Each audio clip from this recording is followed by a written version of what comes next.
প্রিয় স্নেহের ছাত্রছাত্রীরা, তোমরা যারা সিক্স সেমিস্টারের যারা কম নাম্বার পেয়েছিলে বা আশানুরূপ নাম্বার পাওনি, তোমরা অনেকেই রিভিউ করেছিলে এবং তোমরা বলেছিলে যে স্যার রিভিউ রেজাল্ট কবে প্রকাশিত হতে চলেছে।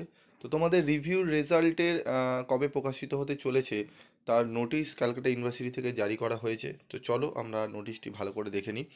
নোটিশটি 5th ফেব্রুয়ারি তোমাদের প্রকাশিত হয়েছে।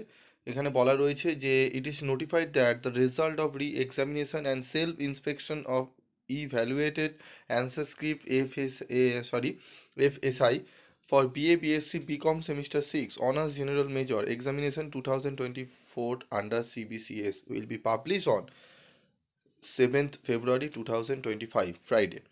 তো এইটি তোমাদের 7 তারিখ, আজকে 6 তারিখ, তোমাদের আজকে আমি নোটিশ নিয়ে আলোচনা করছি। তোমাদের তোমাদের 7ই ফেব্রুয়ারি তোমাদের শুক্রবার দিন তোমাদের কিন্তু রেজাল্ট প্রকাশিত হবে। তোমরা রেজাল্ট কলেজে গিয়ে নিয়ে নিতে পারবে 7 তারিখে 2:30 থেকে তোমাদের দেওয়া হবে। তাই কলেজেও তোমাদের দেখবে, কলেজে যে গ্রুপ রয়েছে সেখানেও নোটিশ করা হবে কবে থেকে তোমাদের দেওয়া হচ্ছে তোমাদের রেজাল্ট। তোমরা তোমাদের লিস্ট আনানো হবে, সেখানে গিয়ে তোমরা দেখে নেবে তোমাদের এই সাবজেক্টটি সিক্স সেমিস্টারে তোমরা যেই সাবজেক্টে যে রিভিউ দিয়েছিলে সেই সাবজেক্টের রেজাল্টই তোমরা দেখে নেবে। এবং এর সাথে তোমাদের আরেকটি কথা বলবো যে তোমাদের সিক্স সেমিস্টারের এক্সাম কবে হতে চলেছে। তোমাদের সিক্স সেমিস্টারে এক্সাম হবে জুন মাসের তোমাদের থার্ড বা ফোর্থ উইক থেকে। জুন মাসের একদম শেষের দিকে তোমাদের কিন্তু পরীক্ষা শুরু হবে। তাই তোমাদের এখন থেকেই কিন্তু ফেব্রুয়ারি মাসের থেকে কিন্তু তোমাদের পড়া শুরু করে দিতে হবে।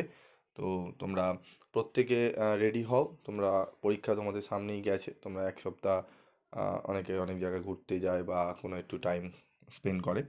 তো তোমরা আশা করি সেগুলো করে নিয়েছো। আমি বলবো একটা দিনও নষ্ট আর করো না, শুরু করে দাও তোমাদের সিক্স সেমিস্টারের পড়া। কারণ তোমাদের ফেব্রুয়ারি, মার্চ, এপ্রিল, মে এই 4টে মাস এবং জুন মাসটা যদি ধরি 5 মাস কিন্তু সময় পাবে। ঠিক আছে, হাতে গোনা কিন্তু 4 মাস রয়েছে। তাই বলবো এই 4 থেকে 5 মাস বা 4.5 মাস তোমাদের কিন্তু কাজে লাগাতে হবে। ভালো করে তোমাদের কিন্তু প্রিপারেশন নিতে হবে। তাই তোমাদের কোন কোন সাবজেক্টের সাজেশান লাগবে বা তোমরা ইম্পর্টেন্ট কোশ্চেন লাগবে সেগুলো তোমরা কমেন্ট বক্সে লিখে জানিও। আমি এক এক করে প্রত্যেকটি কোশ্চেন অ্যান্সার তোমাদের দিয়ে দেবো। আজকের মতো ভিডিওটি শেষ করছি, দেখা হচ্ছে পরবর্তী ভিডিওতে। সকলে ভালো থাকবে, সুস্থ থাকবে।